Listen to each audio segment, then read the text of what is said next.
Assalamualaikum warahmatullahi wabarakatuh. Perkenalkan sebelumnya, kami dari kelompok 4 mata kuliah Strategi Pembelajaran IPA di STKIP Sinar Cendekia Prodi Pendidikan IPA semester 3. Kelompok kami terdiri dari 4 orang.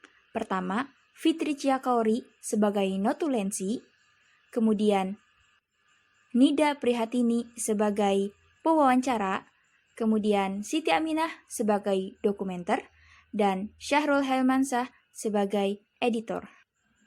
Nah, di video kali ini kami mewawancarai seorang guru SMP dari Sekolah Menengah Pertama Islam Al-Mumtaz Karawang untuk sama-sama mempelajari bagaimana strategi pembelajaran yang baik dalam menghadapi siswa-siswi SMP. Yuk, simak baik-baik videonya.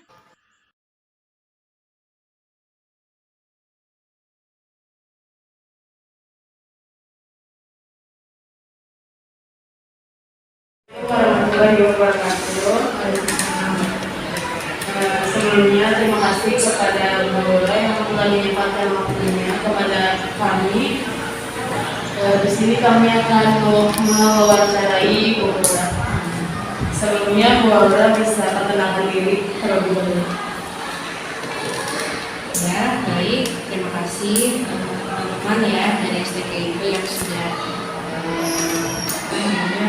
memberikan saya kesempatan untuk mungkin sedikit bercerita ya tentang strategi pembelajaran. Nah, kalau untuk dari saya perkenalannya mungkin saya Haura Zakira Saha, biasanya anak-anak manggilnya Bu Haura.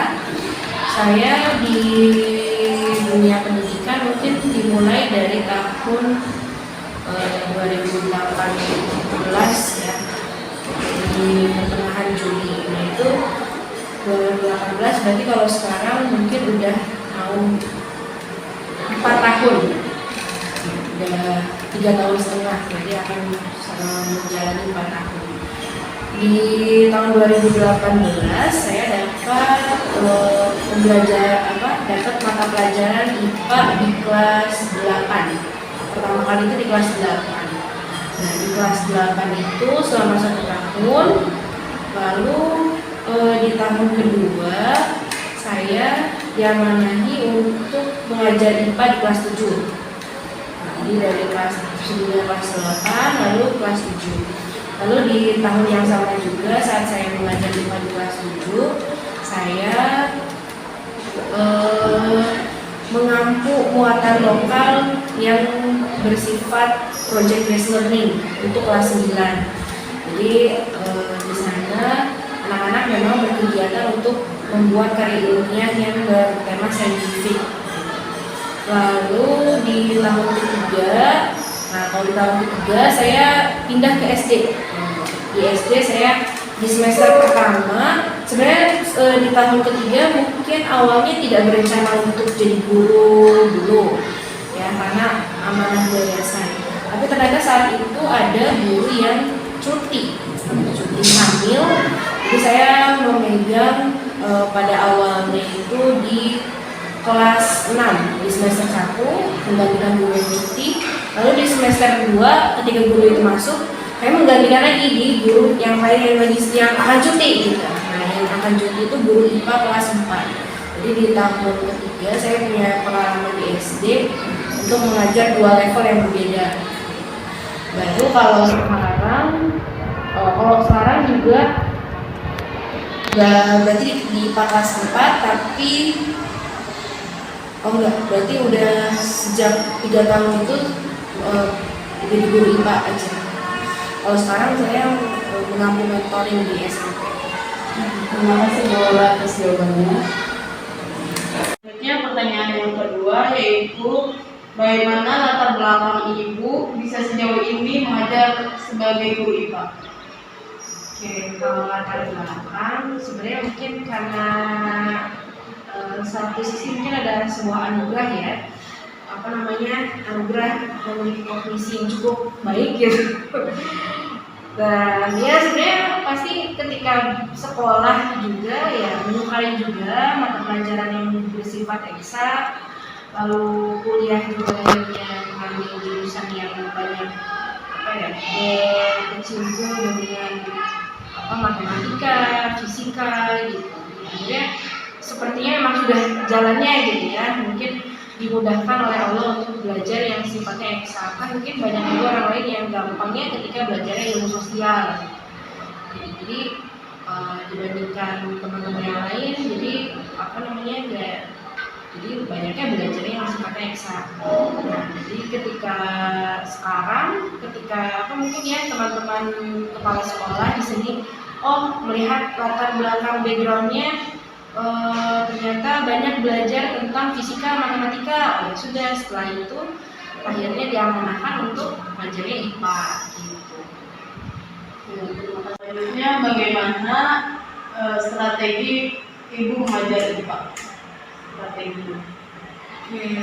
strategi ya, kalau strategi pasti yang kita lihat pertama kali adalah subjek yang akan kita objek yang akan kita jadikan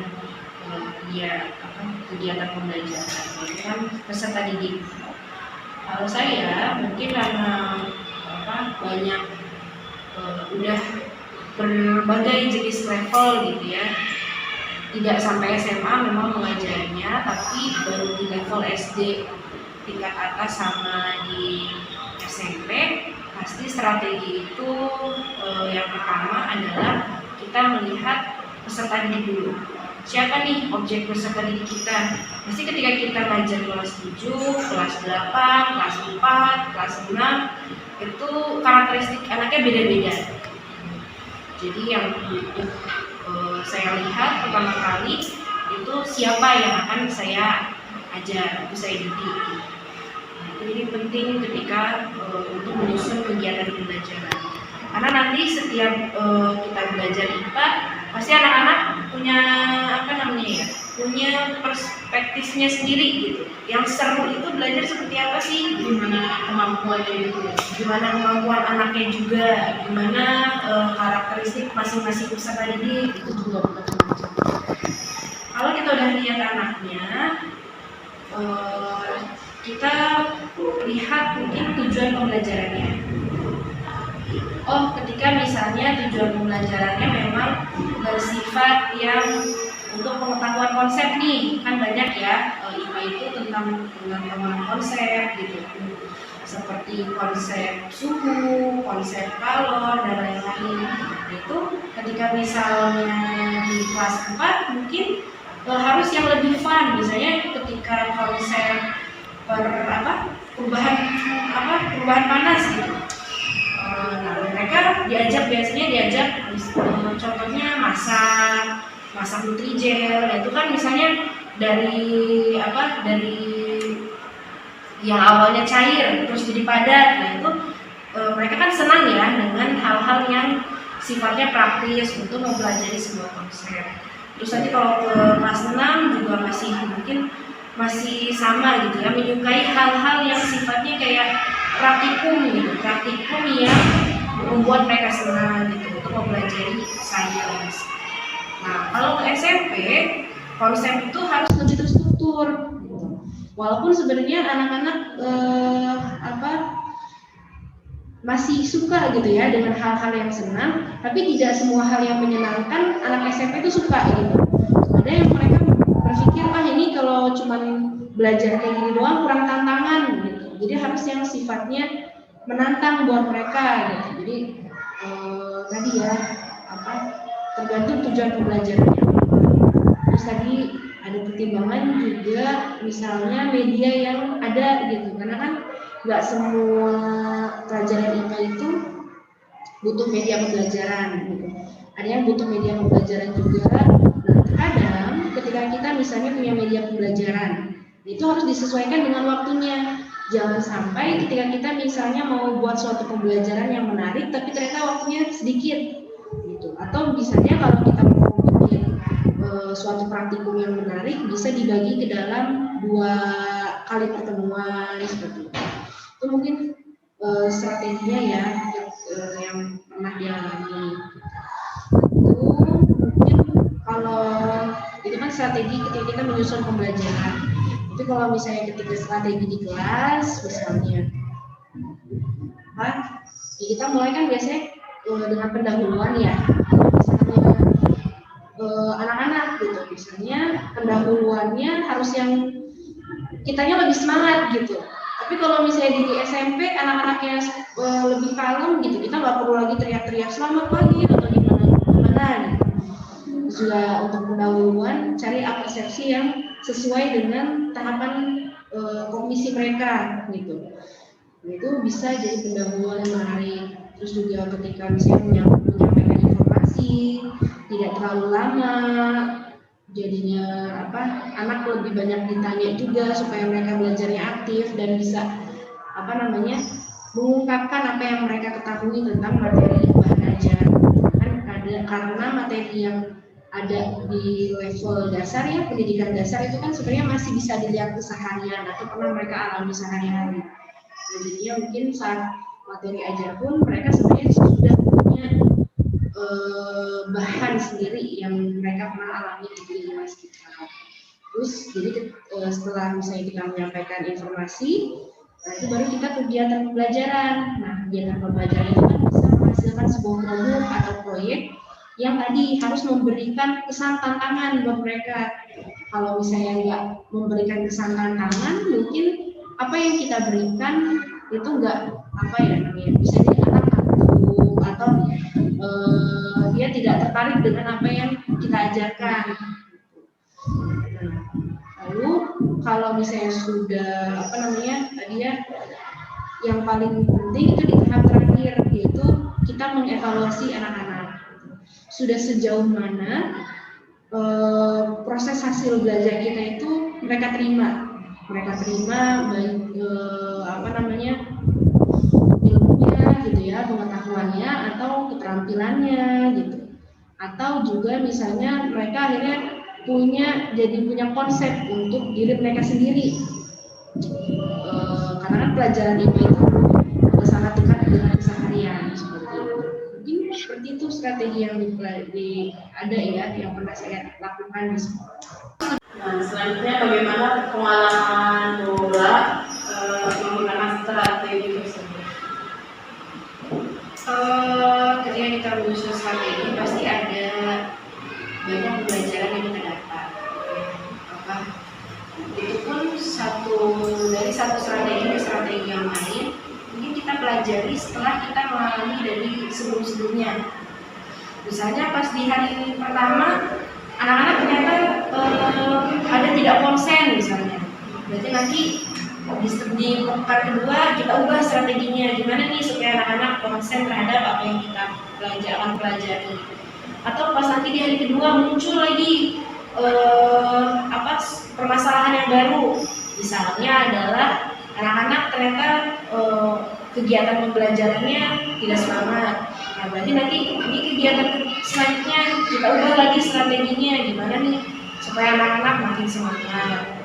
Jadi macam-macam, pun juga ke hal-hal yang lebih basic seperti siapa teman kelompoknya. Misalnya kita udah mengelompokkan nih, ternyata di kelompok hari keempat yang berkegiatan itu kelompoknya ada 3, dan di 3 kelompok itu masing-masing bikin sesuatu, terus ternyata kelompoknya itu nggak cocok gitu. Nah, itu juga misalnya untuk kegiatan proyek selanjutnya ya diganti, ditukar temannya.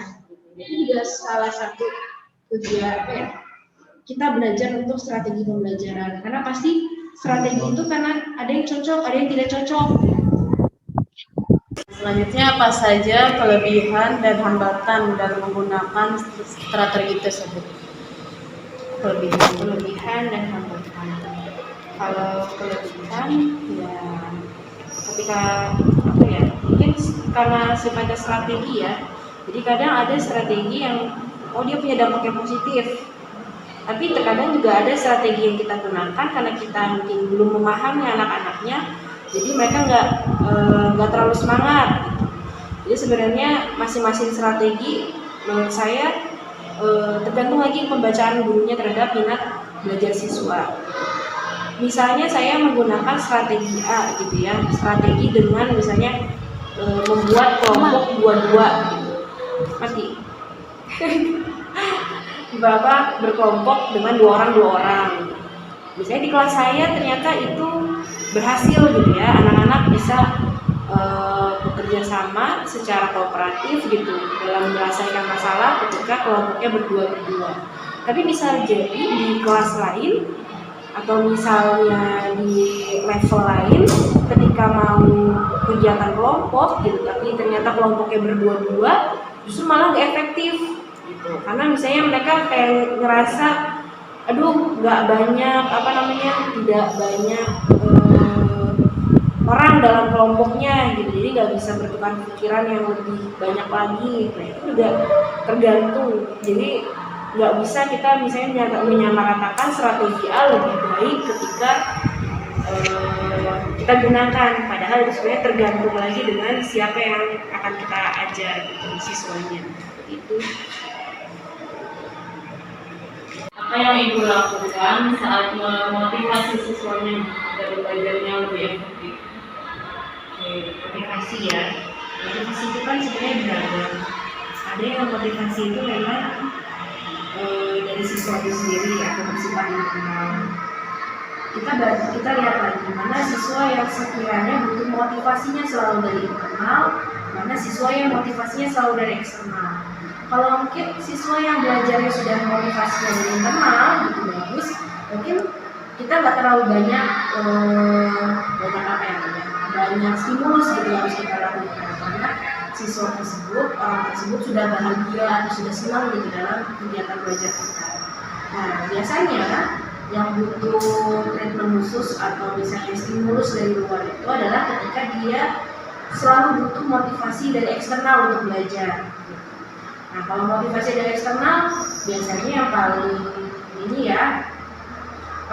umum mungkin saya lakukan itu adalah reward and punishment.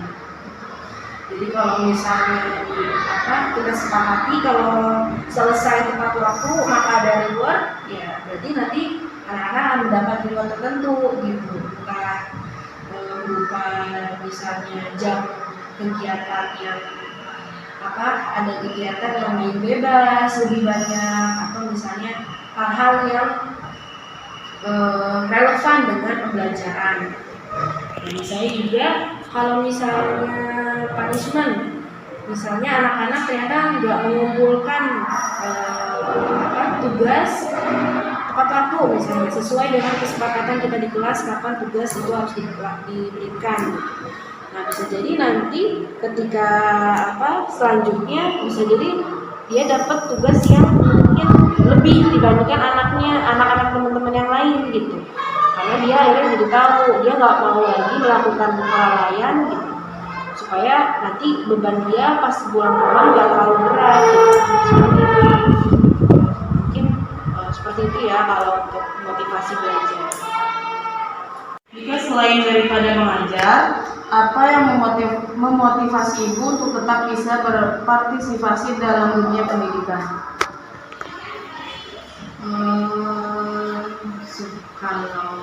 Kalau seperti itu mungkin itu adalah motivasi internal ya.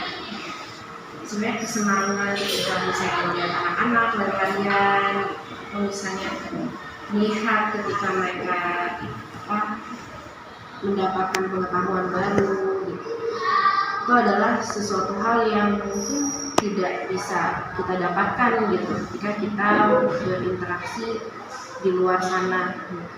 Jadi kita melihat seorang individu itu bertumbuh, berkembang, itu adalah sesuatu yang banyak hal yang menjadi pelajaran hidup.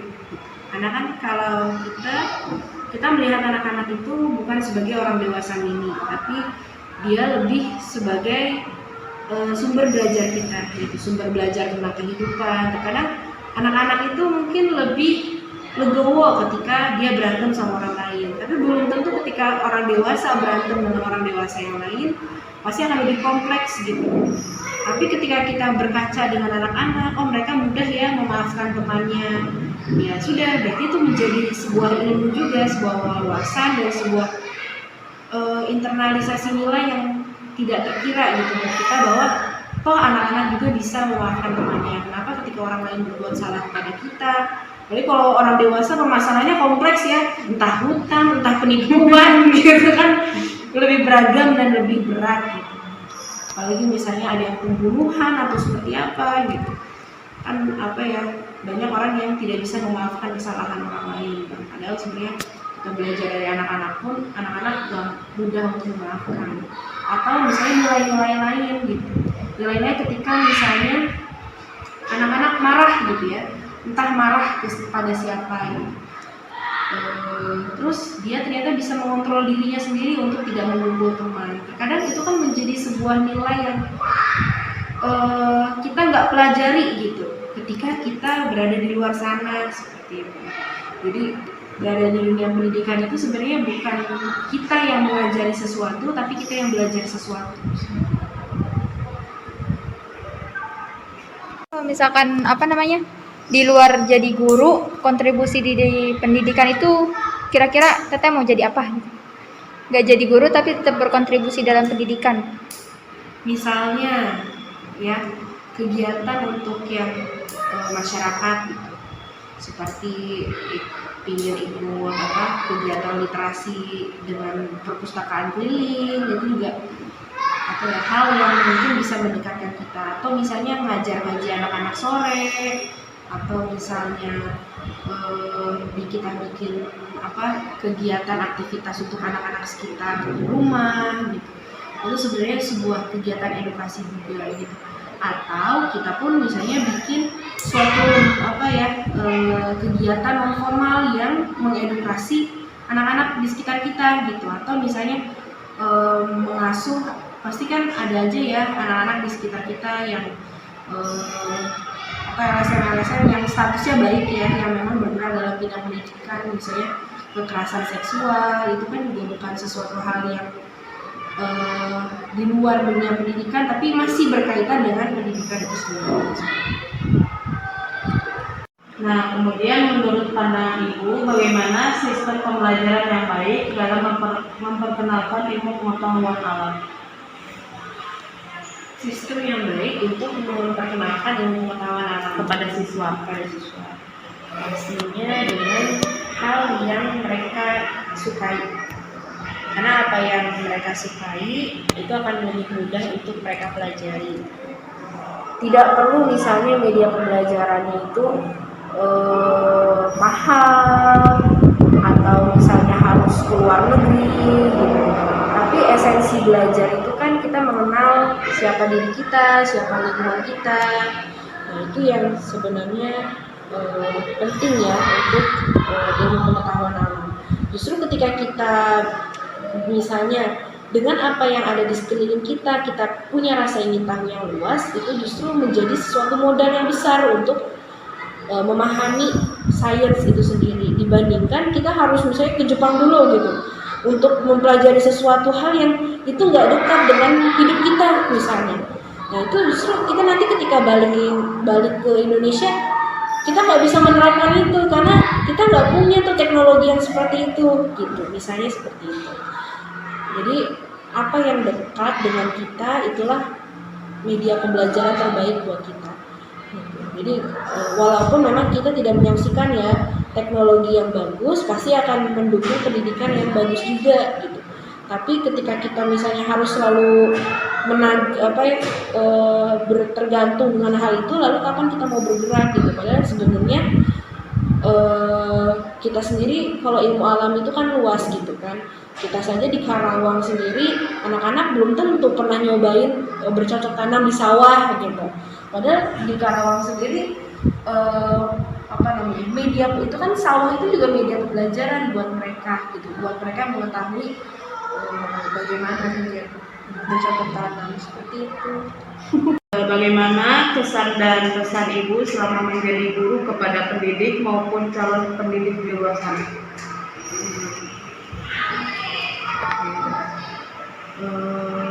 Kalau pesan selama menjadi pendidik ya tadi ya kita berada di lingkungan yang sebenarnya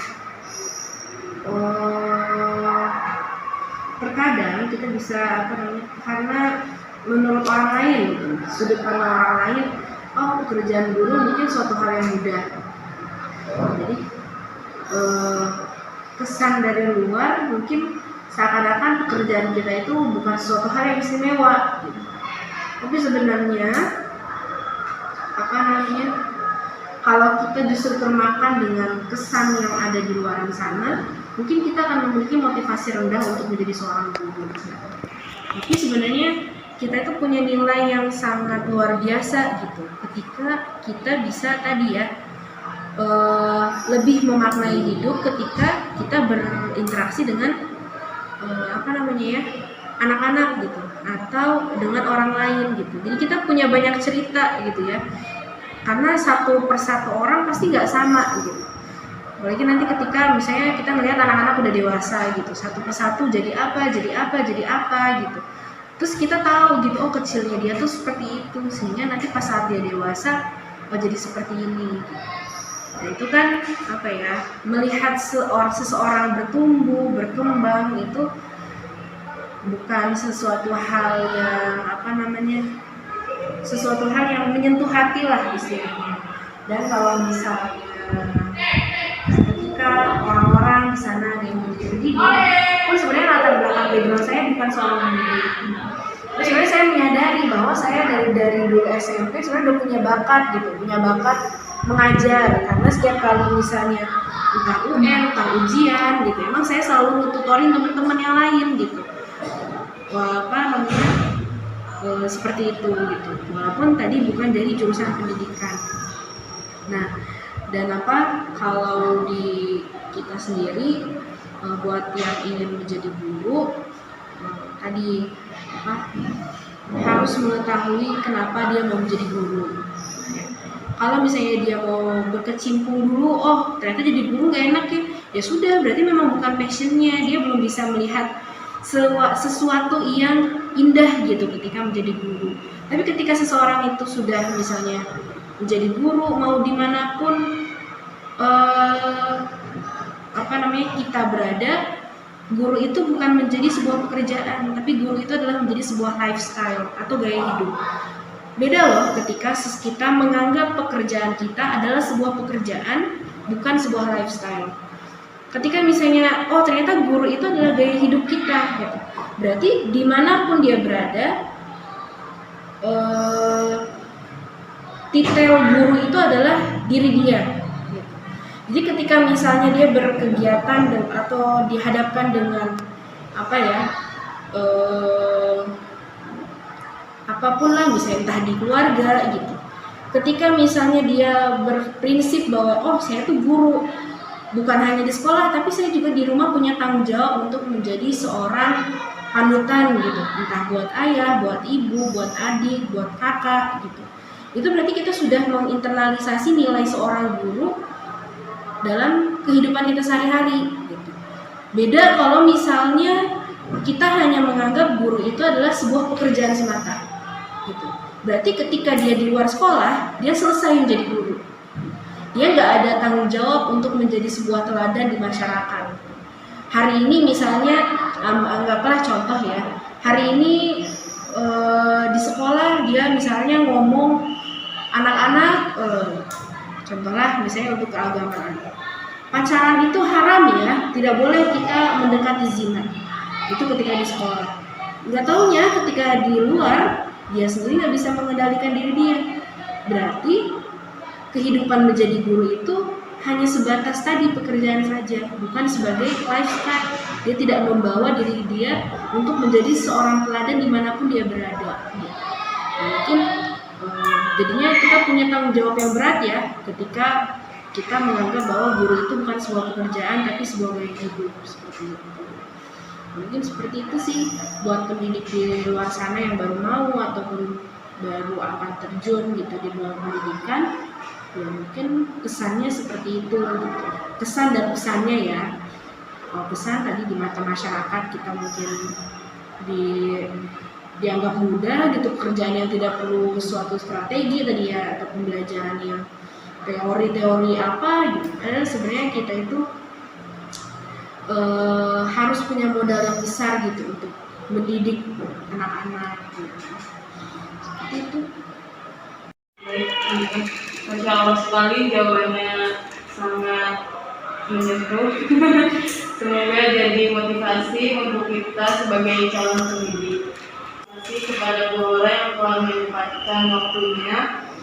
Dari saya cukup, sekian. Terima kasih banyak. Wassalamualaikum warahmatullahi wabarakatuh. Waalaikumsalam warahmatullahi wabarakatuh. Itulah hasil dari wawancara kami dengan Bu Haura, guru pendidikan IPA SMP Islam Al-Mumtaz, tentang bagaimana pedagogik beliau dalam mengajar IPA. Semoga video ini bermanfaat bagi kita semua. Terima kasih sudah menonton. Wassalamualaikum warahmatullahi wabarakatuh.